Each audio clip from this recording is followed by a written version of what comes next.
Hi hello friends, ಹೇಗಿದ್ದೀರಾ friends? ಇವತ್ತು ನಾನು ನಿಮ್ಮ ಜೊತೆ ಶೇರ್ ಮಾಡ್ತಾ ಇರೋದು ಅಕ್ಕ ಮಸೂರ್ ದಾಲ್ ಹಾಗೂ ಕೀಮಾ ಹಾಕಿ ಒಂದು ಸ್ಪೆಷಲ್ ಆಗಿರುವಂಥ ಬಿರಿಯಾನಿ. ಈ ಬಿರಿಯಾನಿ ಅಂತೂ ತಿಂದರೆ ನೀವು ಮಟನ್ ಬಿರಿಯಾನಿ, ಚಿಕನ್ ಬಿರಿಯಾನಿ ಇದೆಲ್ಲ ಮತ್ತೆ ಮಾಡಿ ಫಸ್ಟಿಗೆ ಇದನ್ನು ಮಾಡಲಿಕ್ಕೆ ನೀವು ನಿಲ್ಬಹುದು. ಅಷ್ಟೊಂದು ಟೇಸ್ಟ್ ಆಗಿರುವಂತಹ ಈ ನಮ್ಮ ಅಕ್ಕ ಮಸೂರ್ ಕೀಮಾ ಇದು ಬಿರಿಯಾನಿ ಹೇಗೆ ಮಾಡೋದಂತ ಬನ್ನಿ ತೋರಿಸ್ಕೊಡ್ತೇನೆ.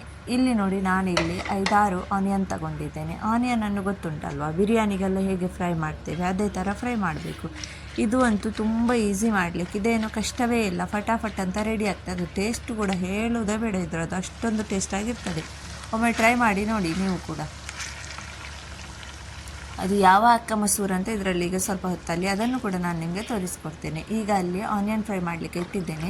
ಇಲ್ಲಿ ನಾನು ಕೀಮಾ ಏನೂ ಜಾಸ್ತಿ ತಗೊಳ್ಳಿಲ್ಲ, ಅರ್ಧ kg ಕೀಮಾ ತಗೊಂಡಿದ್ದು ನೋಡಿ. ಅದನ್ನಲ್ಲಿ ಸ್ವಲ್ಪ ನೀರಲ್ಲಿ ನೆನೆಸಿಡ್ತೇನೆ. ಅಲ್ಲಿವರೆಗೆ ಇಲ್ಲಿ ಮಸಾಲ ರೆಡಿ ಮಾಡ್ತೇನೆ. ಮಸಾಲ ಕೂಡ ಜಾಸ್ತಿ ಮಾಡಲಿಕ್ಕೆ ಇಲ್ಲ ನೋಡಿ. ಕೊತ್ತಂಬರಿ ಸೊಪ್ಪು, ಹಸಿಮೆಣಸು ಹಾಗೂ ಬೆಳ್ಳುಳ್ಳಿ, ಸ್ವಲ್ಪ ಉಪ್ಪು ಹಾಗೂ ಸ್ವಲ್ಪ ನೀರು ಹಾಕಿ ಗ್ರೈಂಡ್ ಮಾಡ್ಕೊಳ್ಬೇಕು. ಯಾಕಂದರೆ ಇದು ಕೊತ್ತಂಬರಿ ಸೊಪ್ಪು ನೋಡಿ, ನಿಮ್ಮ ರೈಸ್ ಉಂಟು ಅಷ್ಟು ತಗೊಳ್ಳಿ. ಇಲ್ಲಿ ಇದು ಖಾರ ಕೂಡ ಅಷ್ಟೇ, ನಿಮಗೆ ಎಷ್ಟು ಬೇಕು ಅಷ್ಟು ಖಾರ ತಗೊಳ್ಬೋದು ನೋಡಿ. ಈ ಥರ ಉಪ್ಪು ಎಲ್ಲ ಹಾಕಿ ಮಸಾಲ ಒಂದನ್ನು ಗ್ರೈಂಡ್ ಮಾಡಿಕೊಂಡು ಬರೋಣ. ಇಷ್ಟೇ ಮಸಾಲೆ, ಇದಕ್ಕೆ ಜಾಸ್ತಿ ಏನು ಮಸಾಲ ಕೂಡ ಇಲ್ಲ ನೋಡಿ. ಫಟಾಫಟ್ ಅಂತ. ಈಗ ಇಲ್ಲಿ ಕೀಮಾ ಕೂಡ ನೆನೆಸಿಟ್ಟಿದ್ದೇನೆ ನೋಡಿ. ಅಷ್ಟರವರೆಗೆ ಇಲ್ಲಿ ನಮ್ಮ ಈರುಳ್ಳಿ ಕೂಡ ಚೆನ್ನಾಗಿ ಫ್ರೈ ಆಗ್ತಾ ಉಂಟು. ಈಗ ಸ್ವಲ್ಪ ಹೊತ್ತಲ್ಲೇ ಅದು ಕೂಡ ಬ್ರೌನ್ ಕಲರ್ ಆಗ್ತದೆ, ಬಿರಿಯಾನಿಗೆಲ್ಲ ಹೇಗೆ ಮಾಡ್ತೇವೆ ಅದೇ ಥರ. ಇಲ್ಲಿ ನಾನು ಅಲ್ಲಿ ತನಕ ರೈಸ್ ಕೂಡ ಕುದಿಲಿಕ್ಕೋಸ್ಕರ ಇಡ್ತೇನೆ. ಅಲ್ಲಿ ರೆಡಿ ಆಗುವಾಗ ಇಲ್ಲಿ ರೈಸ್ ಕೂಡ ರೆಡಿ ಆದರೆ ಫಟಾಫಟ ಆಗ್ತದೆ ಮಸಾಲ ರೆಡಿ ಆಗುವ ತನಕ. ಇಲ್ಲಿ ಫಸ್ಟ್ ನೀರಿಟ್ಟಿದ್ದೇನೆ ನೋಡಿ. ನೀರಿಗೆ ಈಗ ಹಾಕಲಿಕ್ಕೆ ಇರೋದು ಪಲಾವ್ ಎಲೆ ಹಾಗೂ ಸ್ವಲ್ಪ ಅದು ದಾಲ್ಚಿನ್ನಿ ಅದು ಕೆತ್ತೆ, ಆಮೇಲೆ ಸ್ವಲ್ಪ ಶಾಯಿ ಜೀರಾ, ಸ್ವಲ್ಪ ಸ್ಟಾರದ್ದು ಗರಂ ಮಸಾಲ ಬರ್ತದಲ್ವ ಅದು, ನಿಮ್ಮ ಇಷ್ಟ ಪ್ರಕಾರ ನೋಡಿ. ಗರಂ ಮಸಾಲ ಕೂಡ ನಿಮಗೆ ಯಾವುದು ಇಷ್ಟ ಉಂಟು ಆ ಗರಂ ಮಸಾಲ ನೀವು ಆ್ಯಡ್ ಮಾಡಿ. ನಮಗೆ ಏನು ಇಷ್ಟ ಉಂಟು ಅದು ನಾನು ಆ್ಯಡ್ ಮಾಡ್ತಾ ಇದ್ದೇನೆ ನೋಡಿ. ನೀರಲ್ಲಿ ಈ ಥರ ನೀರಿಗೆ ಹಾಕೋದ್ರಿಂದ ನೀರಲ್ಲಿ ಕೂಡ ನಮ್ಮ ರೈಸಲ್ಲಿ ಕೂಡ ತುಂಬ ಚೆನ್ನಾಗಿ ಪರಿಮಳ ಬರ್ತದೆ. ಈಗ ಇಲ್ಲಿ ನಮ್ಮ ಈರುಳ್ಳಿ ಕೂಡ ಚೆನ್ನಾಗಿ ಫ್ರೈ ಆಗಿದೆ ನೋಡಿ. ಈರುಳ್ಳಿಯನ್ನು ತೆಗೆದಿದ್ದೇನೆ. ಅದೇ ಎಣ್ಣೆಯಲ್ಲಿ ಈಗ ನಮಗೆ ಮಸಾಲ ಮಾಡಲಿಕ್ಕೆ ಈರುಳ್ಳಿ ಕಾಯಿಸಿದ ಎಣ್ಣೆಯಿಂದಲೇ ನಾನು ಈರುಳ್ಳಿಯನ್ನು ಫ್ರೀಝರಲ್ಲಿ ಇಡ್ತೇನೆ, ಅಂದರೆ ತುಂಬ ಕ್ರಿಸ್ಪಿ ಆಗಲಿ ಅಂತ. ಈಗ ಇಲ್ಲಿ ನಾನಲ್ಲಿ ಈರುಳ್ಳಿ ಕಾಯಿಸಿದ ಎಣ್ಣೆಗೆ ಕೀಮಾ ಹಾಕ್ತಾ ಇದ್ದೇನೆ. ಚೆನ್ನಾಗಿ ಅದರ ನೀರನ್ನೆಲ್ಲ ಹಿಂಡಿ ಕೀಮಾ ಅದಕ್ಕೆ ಹಾಕ್ತಾ ಇದ್ದೇನೆ ನೋಡಿ. ಈ ಥರ ಕೀಮಾ ಎಲ್ಲ ನಮಗೆ ಕುಕ್ಕರಲ್ಲಿ ಸಿಟಿ ಕೊಡಬೇಕಂತೆಲ್ಲ, ವಿಸಿಲೆಲ್ಲ ಈ ಥರ ಇದರಲ್ಲೇ ಬೇಯ್ತದೆ ನೋಡಿ. ಈ ಥರ ಕೀಮಾ ಎಲ್ಲ ಹಾಕಿ ಈ ಥರ ಮಿಕ್ಸ್ ಮಾಡ್ತೇನೆ. ಅಂದರೆ ಸ್ವಲ್ಪ ಗ್ಯಾಸನ್ನೆಲ್ಲ ಸ್ವಲ್ಪ ಸ್ಲೋ ಇಡಬೇಕು. ಕೀಮದ ನೀರೆಲ್ಲ ಆರೋ ತನಕ ಸ್ವಲ್ಪ. ಇದುವೇ ನೋಡು ಅಕ್ಕ ಮಸೂರು ದಾಲ್ ಅಂದರೆ ಇದುವೇ ನೋಡಿ. ಇದರಲ್ಲಿ ನಾನು ಒಂದು ತಟ್ಟೆ ತಗೊಂಡಿದ್ದೇನೆ. ಅದರಲ್ಲಿ ಅರ್ಧ ತಟ್ಟೆ ನಾನು ಈ ಕೀಮಕ್ಕೆ ಮಿಕ್ಸ್ ಮಾಡಲಿಕ್ಕೆ ಇಡ್ತೇನೆ. ಸ್ವಲ್ಪ ಅದರಲ್ಲಿ ಒಂದು ಮುಟ್ಟಿಯಷ್ಟು ರೈಸಲ್ಲಿ ಮಿಕ್ಸ್ ಮಾಡಿ ರೈಸ್ ಕುದಿಯುವಾಗ ಹಾಕ್ತೇನೆ ನೋಡಿ. ಈಗ ಇದಕ್ಕೆ ನಾನು ಮಸೂರ್ ದಾಲ್ ಆ್ಯಡ್ ಮಾಡಿದೆ. ನಾನು ಈ ದಾಲನ್ನು ಇವತ್ತು ವಿಸಿಲ್ ತೆಗಿಲಿಲ್ಲ, ಹಾಗೆ ಮಾಡೋಣ ಅಂತ. ನೀವು ಮಾಡೋದಾದರೆ ವಿಸಿಲ್ ತೆಗೆಯೋದೇ ಹಾಕಬೇಡಿ, ಯಾಕಂದರೆ ಅದು ಸರಿಯಾಗಿ ಬೇಯುವುದಿಲ್ಲ.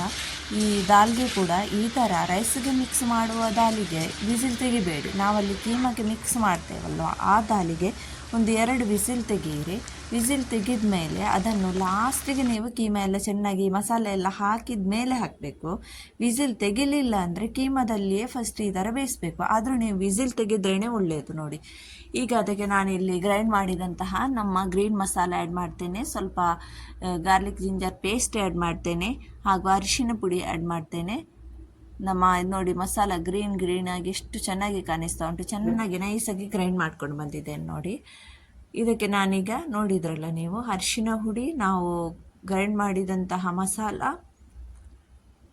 ಇದೆಲ್ಲ ಆ್ಯಡ್ ಮಾಡಿದ್ದೇನೆ. ಜಾಸ್ತಿ ಏನು ಆ್ಯಡ್ ಮಾಡಲಿಕ್ಕಿಲ್ಲ ಹೇಳಿದ್ದಲ್ವ ಫ್ರೆಂಡ್ಸ್, ತುಂಬ ಈಸಿ ಮಾಡಲಿಕ್ಕೆ, ಏನು ಕಷ್ಟನೇ ಇಲ್ಲ, ಪಟ್ಟ ಅಂತ ರೆಡಿ ಆಗ್ತದೆ. ಇದು ನೋಡಿ ನಮ್ಮ ಸ್ವಲ್ಪ ಕೊತ್ತಂಬರಿ ಹುಡಿ ಹಾಗೂ ಗರಂ ಮಸಾಲ ಪುಡಿ. ಇಲ್ಲಿ ನಾನು garam masala powder 1.5 tea spoon ಹಾಕಿದ್ದೇನೆ. ಇದು ಮನೆಯಲ್ಲೇ ಮಾಡಿದಂತಹ ಗರಂ ಮಸಾಲ ನೋಡಿ. ಇದನ್ನೆಲ್ಲ ಈಗ ಚೆನ್ನಾಗಿ ಈ ಥರ ಫ್ರೈ ಮಾಡ್ಕೊಳ್ಳೋಣ. ಎಣ್ಣೆ ಹಾಕದೇನೆ ಇದು ಹಾಕಿದ್ದೇನೆ. ನನಗೆ ಅಂದರೆ ಇವತ್ತು ಸ್ವಲ್ಪ ನಾನು ದಾಲನ್ನು ಬೇಯಿಸಿ ಹಾಕಬೇಕಂತ ಆಯಿತು ನನಗೆ, ಅಕ್ಕ ಮಸೂರು ದಾಲನ್ನು. ಯಾಕಂದರೆ ಬೇಯಲಿಕ್ಕೆ ತುಂಬ ಹೊತ್ತಾಗ್ತಾ ಉಂಟು, ಅದಕ್ಕೋಸ್ಕರ. ನೀವು ನಾನು ಹೇಳಿದ ಥರ ಕುಕ್ಕರಲ್ಲಿ ಒಂದು 2 ವಿಸಿಲ್ ದಾಲ್ಗೆ ತೆಗೆದ್ರೆ ಜಾಸ್ತಿ ಇದನ್ನು ಹುಡಿ ಮಾಡಬಾರ್ದು, ಸ್ವಲ್ಪ ಬೇಯೋ ಥರ ಸಿಟಿ ತೆಗಿಬೇಕು. ಆಮೇಲೆ ಇದನ್ನು ಲಾಸ್ಟಿಗೆ ಇದೆಲ್ಲ ನೋಡಿ ಇದೆಲ್ಲ ಹಾಗೆ ರೆಡಿ ಆದಮೇಲೆ ನಮ್ಮ ಅಕ್ಕ ಮೊಸರನ್ನ ಹಾಕಬೇಕು. ನಾನಿವತ್ತು ಈ ಥರ ಮಾಡಿದ್ದು, ಕೀಮದಲ್ಲಿ ಬೇಯ್ತದಂತ, ಆದರೂ ಸ್ವಲ್ಪ ಬೇಯಬೇಕಿತ್ತು ಇನ್ನು. ಈಗ ಅದಕ್ಕೆ ಸ್ವಲ್ಪ ನೀರು ಕೂಡ ಹಾಕಿ ಅದೇ ಥರ ಸ್ವಲ್ಪ ಬೇಯಲಿಕ್ಕೆ ಬಿಡೋಣ. ಈಗ ಇಲ್ಲಿ ನಮ್ಮ ರೈಸ್ ಕೂಡ ಹಾಕ್ತೇನೆ. ನೀರು ಕೂಡ ಕುದೀತಾ ಉಂಟು ನೋಡಿ. ನಾನಿದು ನಮ್ಮ ಸಾದಾ ಸೀದಾ ಸೋನಾ ಮಸೂರಿ ರೈಸೇ ತಗೊಂಡಿದ್ದು.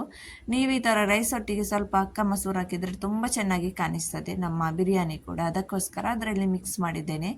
ಈಗ ಇಲ್ಲಿ ನಾನು ಆನಿಯನನ್ನು ಫ್ರೀಝರಿಂದ ತಂದಿದ್ದೇನೆ ನೋಡಿ. ತುಂಬಾ ಕ್ರಿಸ್ಪಿಯಾಗಿದೆ. ಈ ಥರ ನಾವು ಫ್ರೀಝರಲ್ಲಿ ಇಟ್ಟರೆ ನಮಗೆ ಈ ಥರ ಹುಡಿ ಮಾಡಲಿಕ್ಕೆ ತುಂಬಾ ಈಸಿ ಆಗ್ತದೆ. ಸ್ವಲ್ಪ ಆನಿಯನನ್ನು ಅದೇ ಥರ ಇಡ್ತೇನೆ, ಯಾಕಂದರೆ ಯಾರಿಗಾದರೂ ಇದ್ರ ಮೇಲೆ ಹಾಕಿ ಬಿರಿಯಾನಿಗೆ ತಿನ್ನಲಿಕ್ಕೆ ಇಷ್ಟ ಅಂದರೆ ಆ ಥರ ಕೊಡ್ಬೋದಲ್ವಾ ಅಂತ ಸ್ವಲ್ಪ ಉಳಿಸಿಟ್ಟಿದ್ದೇನೆ.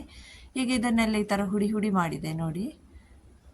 ಲಾಸ್ಟಿಗೆ ಇದಕ್ಕೆ ನಾವು ಹುಡಿ ಮಾಡಿದಂಥ ಆನಿಯನನ್ನು ಹಾಕೋಣ.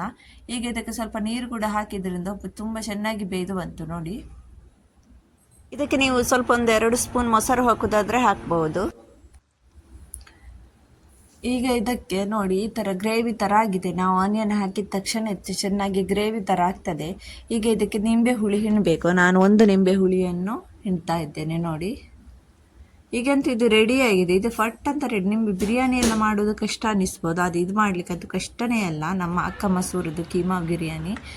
ಈಗ ಇದು ನೋಡಿ ನಿಂಬೆ ಹುಳಿ ಹಾಕಿದ ಮೇಲೆ ನಾನು ಈ ಥರ ಎಲ್ಲ ಚೆನ್ನಾಗಿ ಸ್ವಲ್ಪ ಮಿಕ್ಸ್ ಮಾಡ್ಕೊಳ್ತೇನೆ. ಇಲ್ಲಿ ನಮ್ಮ ರೈಸ್ ಕೂಡ 70% ಬೇಯ್ದಿದೆ. ಇಲ್ಲಿ ರೈಸ್ ಅಂತೂ 70% ಬೇಯ್ದ ಮೇಲೆ ನಾವು ಇದನ್ನು ನೀರನ್ನು ಸೋಸ್ಕೊಳ್ಳೋಣ.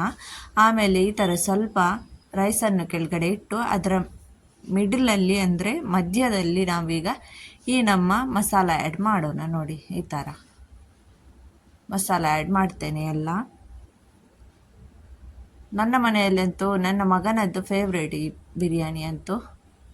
ಕೀಮಾ ಮತ್ತೊಂದು ಫ್ರೆಂಡ್ಸ್, ಇದಕ್ಕೆ ಕೀಮಾ ತರುವಾಗ ನೀವು ತುಂಬ ಸಣ್ಣಗಿರುವಂತಹ ಕೀಮಾ ತರಬಾರ್ದು, ಸ್ವಲ್ಪ ದೊಡ್ಡ ದೊಡ್ಡ ಪೀಸಸ್ಸೇ ಇರಬೇಕು ಕೀಮಾದ್ದು. ಚಿಕನಲ್ಲಿ ಮಾಡೋದಾದರೂ ನೀವು ಕೀಮಾದ ಜಾಗದಲ್ಲಿ ಚಿಕನ್ ಕೂಡ ಹಾಕ್ಬೋದು ನೋಡಿ. ಕೀಮಾ ಹಾಕೋ ಜಾಗ ಚಿಕನ್ ಹಾಕಿದರೆ ಆಯಿತು. ಮಸಾಲೆ ಎಲ್ಲ ಸೇಮ್ ಹಾಕಬೇಕು. ಆಮೇಲೆ ಇದೆಲ್ಲ ಹಾಕಿದ ಮೇಲೆ ನಾನು ಈ ಥರ ಸ್ಲೈಸಸ್ ಕಟ್ ಮಾಡಿದಂತಹ ಟೊಮ್ಯಾಟೊವನ್ನು ಇದರ ಮೇಲೆ ಹಾಕ್ತಾ ಇದ್ದೇನೆ. ಒಬ್ಬೊಬ್ಬರು ಇದರ ಮೇಲೆ ಈ ಥರ ಸ್ಲೈಸಸ್ ಕಟಿಂಗ್ ಮಾಡಿ ಆಲೂಗಡ್ಡೆ ಕೂಡ ಹಾಕ್ತಾರೆ. ನಾನು ಆಲೂಗಡ್ಡೆ ಹಾಕ್ತಾ ಇಲ್ಲ, ಈ ಥರ ಟೊಮ್ಯಾಟೊ ಹಾಕ್ತಾ ಇದ್ದೇನೆ. ಹಾಕದಿದ್ರೂ ಪರವಾಗಿಲ್ಲ, ನಿಮ್ಮ ಇಷ್ಟ. ಈಗ ಇದರ ಮೇಲೆ ನಮ್ಮ ಉಳಿದಿರುವಂತಹ ರೈಸನ್ನು ಹಾಕಿ ಸಟ್ ಮಾಡಿ ದಮ್ ಹೋಗ್ಲಿಕ್ಕೋಸ್ಕರ ಇಡೋಣ. ಇದರ ಮೇಲೆ ಸ್ವಲ್ಪ ನಾನು ತುಪ್ಪ ಕೂಡ ಹಾಕಿದ್ದೇನೆ. ತುಪ್ಪ ಹಾಕೋದ್ರಿಂದ ಟೇಸ್ಟ್ ಅಂತೂ ತುಂಬ ಬರ್ತದೆ. ಇದ್ರೆ ಹಾಕಿ ತುಪ್ಪ, ಇಲ್ಲಾಂದರೆ ಪರವಾಗಿಲ್ಲ. ಟೇಸ್ಟ್ ಅಂತೂ ತುಪ್ಪ ಹಾಕದಿದ್ರೂ ಚೆನ್ನಾಗೇ ಇರ್ತದೆ, ಹಾಕಿದರೂ ಸ್ವಲ್ಪ ಜಾಸ್ತಿ ಬರ್ತದೆ ಟೇಸ್ಟ್. ಇದನ್ನು ಈಗ ದಮ್ಗೋಸ್ಕರ ಇಡ್ತಾ ಇದ್ದೇನೆ ನೋಡಿ. ನೋಡಿ ಈ ಥರ ಸ್ವಲ್ಪ ಹೊತ್ತು ದಮ್ ಕೊಡಲಿಕ್ಕೋಸ್ಕರ ಇಡ್ತಾ ಇದ್ದೇನೆ. ಒಂದು 10 ನಿಮಿಷ ಸ್ಲೋ ಗ್ಯಾಸಲ್ಲಿ ಇಡಿ.